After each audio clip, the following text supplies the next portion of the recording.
Digital products are entering a brand new era, and those who don't adapt are going to be left with nothing. But the good news is, with this comes a bunch of new ways to win that weren't possible before. And I know this because I actually practice what I preach. Not only have I made millions, but in the last 30 days, my clients have made millions. And in this video, I'm gonna walk through the 6 biggest digital product trends that are going to be massive gold mines in 2025.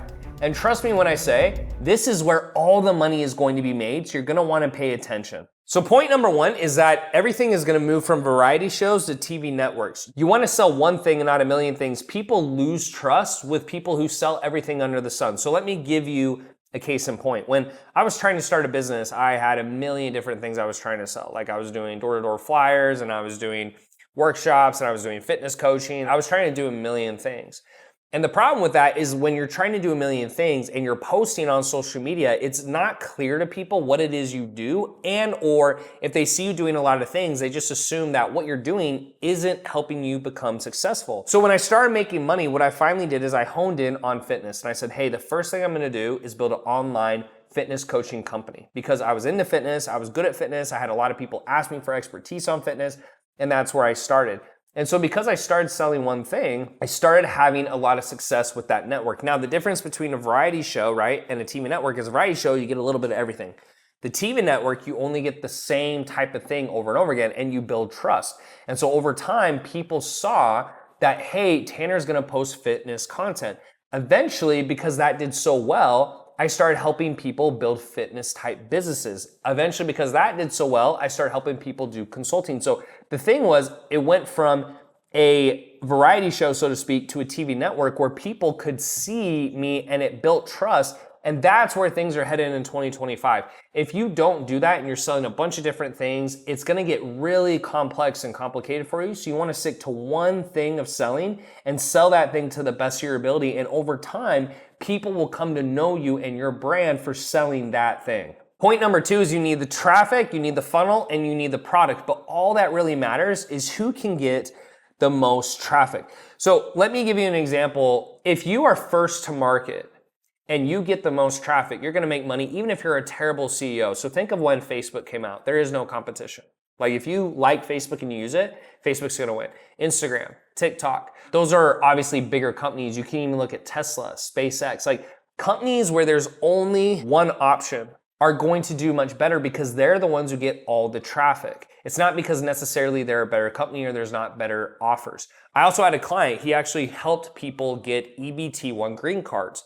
And he made hundreds of thousands of dollars in the first few years, actually millions in the first few years. But the reason is because he had an offer with no competition. Now, all the competition 2 years later is coming into the marketplace, and he's starting to have a harder time. It doesn't mean he can't be successful, but he's having a harder time. It's the same thing in my industry. I help people build businesses. There's other people who do that. So I have to differentiate myself by, what do we do differently? How can we get faster results? How can it be more cost effective, etc.? So the number one thing you want to focus on is getting traffic.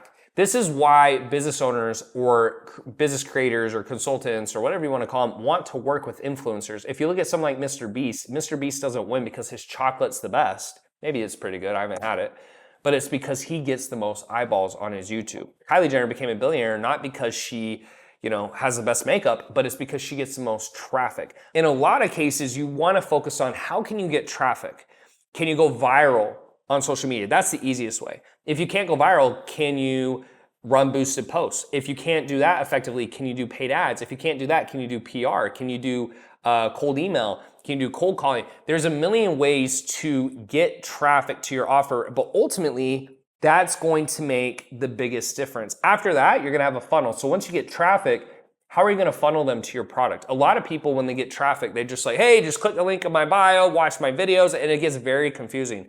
You wanna have one place to send people. So whenever people are watching my YouTube videos, I say, hey, check the links down below. You guys only have a link to the free group. We have a link to a $2.95 book that you can buy. You have a link to book a call, and that's pretty much it, right? Like there's really not much else to click. Or you could have a link to buy my software. That's it. Like that's where I want to send you. That's where I want you guys going. And so it has the funnel for that. And then finally having a product. And the product can usually be to start, just put it in the fitness, health, or relationship niche. and make it a service. But if we look at those three things, the traffic, the funnel, the product, you can have a funnel and you can have a product, but if you can't get traffic, it doesn't matter. Ultimately, traffic is all that matters. And there's only two ways to get traffic. You either become a famous influencer or you learn how to run profitable paid ads. Now, for me, going back 6 or 7 years, I decided I was gonna do paid ads because I didn't want to quote unquote be an influencer. Now, you guys are seeing me trying to post more on YouTube and post in other places to try to get more traffic for free, but that's because my business has gotten to the next level and I'm trying to level up as a human being. But if I had to go back in time and choose again, I would choose the exact same strategy, because when I can learn how to spend $1 and make 2 or more back, I always will win. By the way, if you need help getting traffic, creating an offer, or a funnel, there's a link down below to book a call with my team where you can get a 45 to 60 minute free consultation on how that could potentially be set up for you. The next thing to understand is that big influencers are now in trouble. The For You hashtag has completely changed the game. So back a few years ago, big influencers would have their stuff shown to whoever's subscribing or following their social media. Now, people who don't have big channels, or even if you do have a big channel, your content is only being shown to people who consume it. So if you see a basketball clip one day, you might be showing it 2 days later, right? Without even following the individual.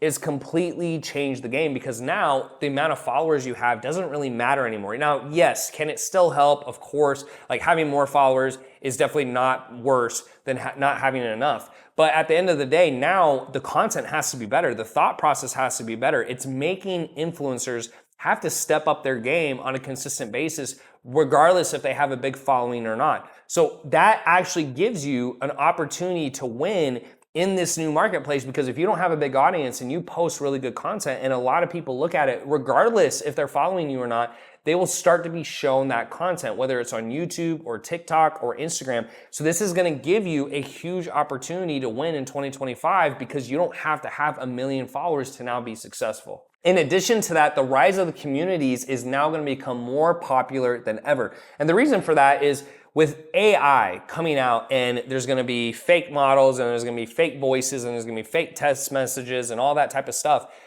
who you are authentically is gonna matter more than ever. In fact, what that's gonna do is it's gonna lower trust. People are gonna have less trust than ever before. And so what that's gonna do is give rise to communities. So if you have a school group, if you have a Facebook group, right? If you have any of those things, that's now going to make it more tangible and more important, because people are gonna look for kind of gateways or guardians, so to speak, or gatekeepers that are going to shield them from all the AI. So the benefit you have is if you have a community and you give away good value and you actually have, Q&As and you try to pour into the community. Another thing I can tell you is, like, when you have communities, try to let people ask the questions they want to ask, and don't get afraid that they're lead genning or something like that. You're going to have a lot more value in your groups.